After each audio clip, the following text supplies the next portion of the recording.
Hello everyone, welcome to our channel again. और आज हम फिजिक्स क्लास 12 का चैप्टर 2 जो है उसका एक डेरिवेशन करने वाले हैं, बहुत ही इंपॉर्टेंट, जो कि जेक और सीबीएसई में ज़्यादातर पूछा जाता है, जो कि बोर्ड एग्जाम में 5 मार्क्स में आता है और ये बहुत बहुत बार पूछा गया है। तो उसको अच्छे से देखिएगा।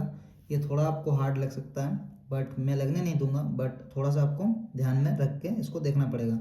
तो देखो, electric potential at any point due to electric dipole, यानी कि हमारा जो डेरिवेशन होगा वो होगा इलेक्ट्रिक पोटेंशियल निकालना है किसी भी एनी पॉइंट में, मतलब कोई भी पॉइंट हो आपको वहाँ पर, अगर आपको इलेक्ट्रिक पोटेंशियल निकालना है किसी भी इलेक्ट्रिक डाइपोल के वजह से, तो उसका जो फॉर्मूला क्या आता है उसी को डेरिवेशन करने वाले हैं। सबसे पहले आपको ऐसा एक फिगर बना लेना है और फिगर में हम लोगों ने क्या क्या किया है उसको कंसीडर भी करना है। तो मैं आपको कंसीडर भी पढ़ के बताऊंगा, समझा के बताऊंगा कि मैंने क्या क्या किया है। कोई भी यूट्यूबर होगा तो आपको कंसीडर कभी नहीं बताएगा कि आपको कंसीडर क्या क्या करना है, क्या क्या नहीं करना है, बट मैं वो भी बताता हूँ कि आपको पूरी एग्जाम में कैसे कैसे लिखना है, पूरी नोट्स आपको कैसा लिखना है, एग्जाम में कैसे लिखने से आपको फुल में फुल 5 मार्क्स मिलेगा। सेम टू सेम अगर मैंने जो लिखा है आप वो भी लिख दीजिएगा तो आपको 5 मार्क्स कोई नहीं काट सकता। तो सबसे पहले आपको एक जो है वो एक फिगर बना लेना है और उसको कंसिडर कैसे करना है देखो मैं बताता हूँ। सबसे पहले आपको लिखना है let us consider an electric dipole having charges minus Q and plus Q. यानी कि सबसे पहले तो हम लोग कंसिडर करते हैं कि हम लोगों ने एक इलेक्ट्रिक डाइपोल लिया है जो कि है एक माइनस क्यू और एक प्लस क्यू, जो हम लोगों ने कहाँ पर माना है, at point A and B. जहाँ पर हम लोग किस पॉइंट पर माइनस क्यू और प्लस क्यू को रखे हैं, एक पॉइंट ए पर, एक पॉइंट बी पर। सिंपल हम कंसिडर करते हैं जो जो हम लोगों ने फिगर में बनाया है। जैसे हम लोगों ने बनाया है एक इलेक्ट्रिक डाइपोल जो एक माइनस क्यू है एक प्लस क्यू है, जो कि पॉइंट ए और बी पर है।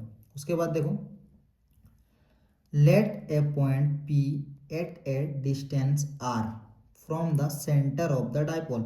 यानी कि उसके बाद हम लोगों ने लिखा कि हम लोगों ने एक पॉइंट पी माना है जहाँ पर हम लोगों को क्या करना है, इलेक्ट्रिक डाइपोल को निकालना है।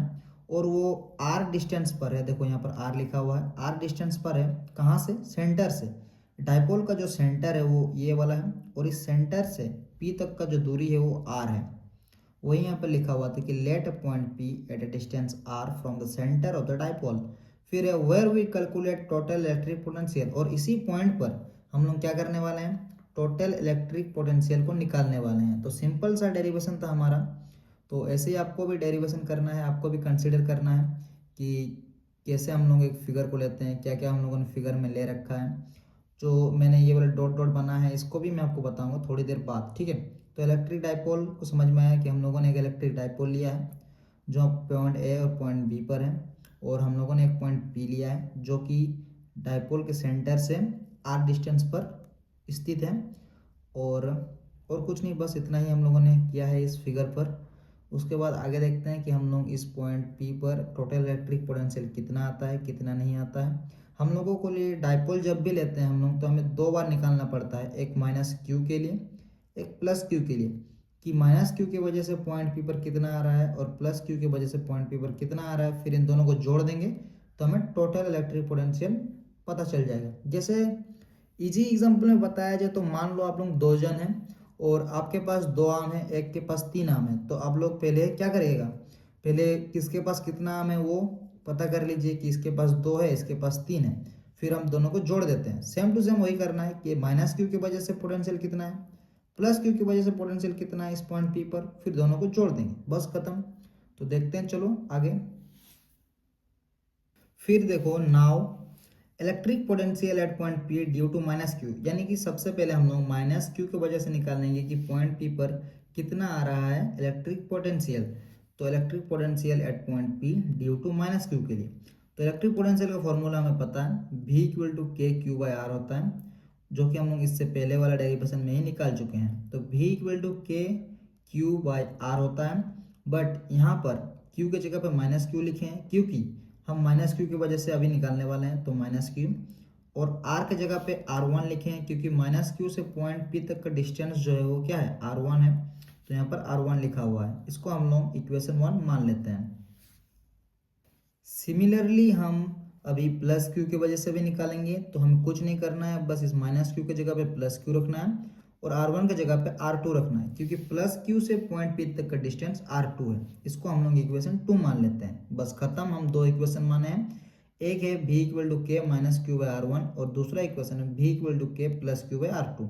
बस दो इक्वेशन हम लोगों ने अभी तक किया है। उसके बाद देखते हैं, चलो फिर देखो हम लोगों ने दो इक्वेशन तो पता कर लिया था। अभी हम लोग उसके बाद देन टोटल इलेक्ट्रिक पोटेंशियल, अब हम टोटल इलेक्ट्रिक पोटेंशियल कितना होगा उसको देखते हैं। दोनों मिल गया है हमें, तो एक प्लस क्यू की वजह से एक माइनस क्यू की वजह से इन दोनों का भी ऐड कर देंगे। तो V net equal to V plus q plus V minus q. फिर देखो वी प्लस क्यू की वजह से हमारे पास जो आया है इक्वेशन वो आया है k plus q by r two. तो k plus q by r two हम लोगों ने वी प्लस क्यू की जगह पर बैठा दिया। उसके बाद प्लस का प्लस और जो माइनस क्यू की वजह से आया था वो आया था हमारे पास, बस यहाँ पर माइनस लग गया था। तो माइनस के क्यू बाई आर वन ये हमारा माइनस क्यू की वजह से आया था। तो इन दोनों का अब हम ऐड कर देंगे। तो ऐड करने से क्या होगा, देखो k plus q by r two का k plus q by r two लिखे हैं, प्लस माइनस में क्या हो जाएगा, माइनस हो जाएगा। फिर के का के, क्यू का क्यू, आर वन का आर वन। उसके बाद देखो यहाँ से हम लोग एक चीज कॉमन ले सकते हैं कि देखो के और क्यू, यहाँ पर के और क्यू ये दोनों कॉमन आ गया है। तो इन दोनों को कॉमन निकाल लेंगे के और क्यू को, तो के एंड क्यू। उसके बाद ब्रैकेट में अगर क्यू हट जाएगा यहाँ से और यहाँ से भी क्यू हट जाएगा तो कुछ नहीं रहेगा, तो यहाँ पर वन लिख सकते हैं। तो one by r two minus one by r one, इसको हम लोग इक्वेशन 3 मान लेते हैं। अभी देखो मैंने एक रफ डायग्राम भी रखा है, क्योंकि मैं उसको बार बार तो पेज पलट पलट के दिखा नहीं सकता। तो मैंने एक रफ डायग्राम बनाया है आपको और बेटर तरीके से समझना के लिए। तो अभी कंस्ट्रक्शन देखने वाले हैं कि हम लोगों ने यहाँ पर जो बढ़ाया है, ये घटाया है, ये सब चीज़ को क्या क्या किया है। तो देखो हम लोग कंस्ट्रक्शन देखते हैं कि A M perpendicular O M.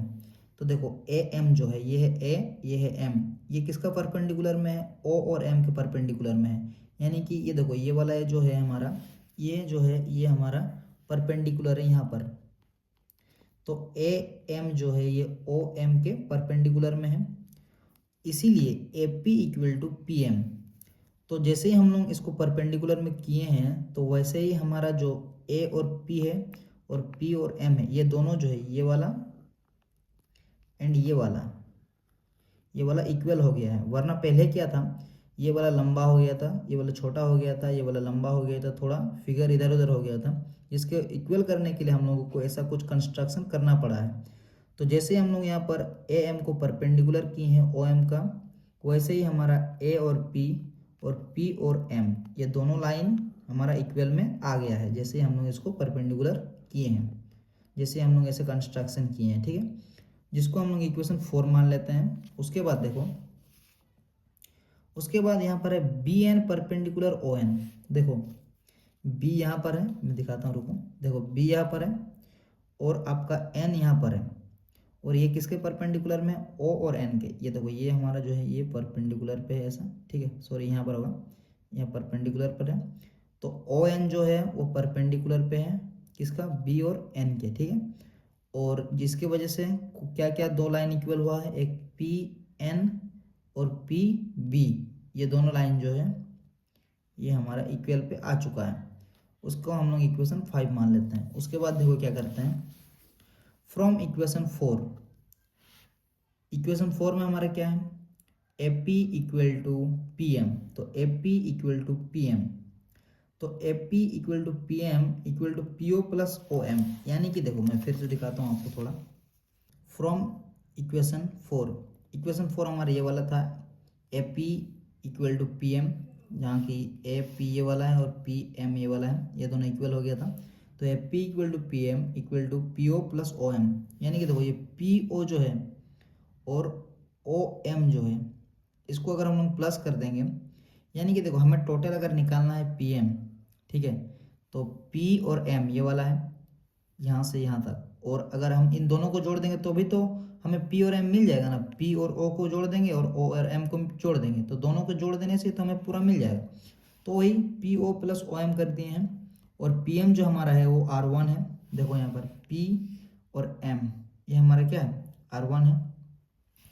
तो r one equal to P O जो है वो क्या है, आर है। पी और ओ यहाँ से यहाँ तक का डिस्टेंस क्या है, आर है। तो आर प्लस का प्लस ओ एम का ओ एम। फिर क्या करेंगे देखो, उसके बाद देखो फिर अगर हम थोड़ा सा अगर हम फिगर को ठीक से देखेंगे तो देखो यहाँ पर थीटा है, और थीटा के सामने वाला एंगल जो होता है वो पी होता है, और इधर वाला बी एंड इधर वाला एच। तो हमें क्या क्या निकालना है, बी और एच हमें पता है, ओ एम एंड एच। तो कोस थीटा मतलब क्या होता है, बी बटा एच होता है। और बी हमारा क्या है, बी जो है वो हमारा ओ और एम है, तो ओ और एम। एच के जगह पे हम लोग, एच के जगह पर क्या है, ये वाला डिस्टेंस एल लिखा हुआ है, तो एल। फिर देखो ओ एम का ओ एम, अगर हम एल को इधर है डिवाइड में इसको इधर ले जाएंगे तो इनटू आ जाएगा, तो O M equal to L cos theta. और ओ और एम क्या है हमारा, आर वन था, आर वन का r one equal to L cos theta. तो एल कॉस थीटा जो है उसको हम r plus L cos theta लिख सकते हैं। फिर देखो हम इक्वेशन 5 से हम लोगों को पता था कि B N perpendicular O N था। उसके बाद हमें पता है कि देखो यहाँ पर फिर से हम फिगर को आपको दिखाते हैं थोड़ा सा। देखो यहाँ से P और N जो है ये किसके बराबर है, P और B के बराबर था। तो P N equal to P B, और पी बी जो है P और B ये क्या है, R2 है। तो R2 equal to P N क्या है, पी एन अगर निकालना है हमें तो P O minus O N कर देंगे तो हमें पी एन मिल जाएगा। तो पी एन निकालने के लिए क्या किया, O P minus O N, यानी कि O P minus O N. यहाँ से ये वाला भाग को हटा देंगे तो ये वाला भाग मिल जाएगा। तो सेम वही O P minus O N कर दिए हैं। फिर आर टू का r two equal to are minus O N, क्योंकि ओ पी जो है वो आर है, तो आर माइनस ओ एन। फिर from figure same to same वही, अगर आप लोग देखिएगा फिगर में तो वही होगा कि cos theta equal to b बटा एच, और बी जो है वो ओ एन है और एच जो है वो एल है। फिर वही सेम करना है, O N equal to L cos theta आ जाएगा, इसीलिए R two equal to are minus L cos theta आ जाएगा।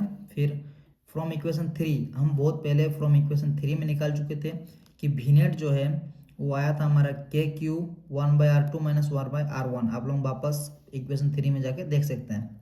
फिर देखो भी net equal to k Q 1/r2 के जगह पे हम R2 का वैल्यू जो है जो निकाले हैं, ये वाला R2 का देखो वो वाला लिखेंगे, r minus L cos theta minus 1/r1 का जगह पे R1 का निकालेंगे, जो निकाले थे वो लिखेंगे r plus L cos theta. फिर V naught equal to k q का के क्यू। उसके बाद देखो अगर हम लोग इसको एलसीएम ले लेंगे दोनों को, R minus L cos theta और R plus L cos theta का, तो हमारा आ जाएगा R plus L cos theta minus R plus L cos theta. तो यहाँ पर जो माइनस आर आ गया, यहाँ पर प्लस आर आ गया, तो इन दोनों कट जाएगा, बच जाएगा सिर्फ L cos theta plus L cos theta, जो कि ये दोनों कट गया। तो अब हमारा आ जाएगा we naught equal to k Q 2l cos theta, ये वाला एल ये वाला एल 2l कॉस थीटा, और यहाँ पर आर आर आर स्क्वायर हो गया, माइनस का minus L L L square हो गया, कॉस कॉस कॉस स्क्वायर हो गया, थीटा का थीटा। तो V naught equal to k q को अंदर लेके चल जाएंगे तो 2l q cos theta by r square minus l square cos square theta. उसके बाद देखो वी नॉट इक्वल टू के 2l क्यू का हमें पता है कि ये हमारा डायपोल मोमेंट होता है p, तो 2l क्यू मतलब p होता है, तो p कॉस थीटा, फिर r square minus l square cos theta का वैसे ही लिख दिए हैं। उसके बाद देखो चूंकि l जो है वो बहुत बहुत बहुत बहुत छोटा है r से, तो L square cos square theta can be neglected. ये जो है L square cos square theta ये नेग्लेक्ट हो जाएगा, क्योंकि ये आर स्क्वायर के सामने बहुत बहुत बहुत छोटा है। तो ये बहुत बहुत बहुत छोटा होने के कारण जो हमारा आर स्क्वायर है उसके सामने L square cos square theta ये जो बहुत बहुत छोटा है, उसके कारण हमारा जो भी नेट आ जाएगा वो आ जाएगा k p cos theta by r square. ये चीज़ जो है ये नेग्लेक्ट हो जाएगा।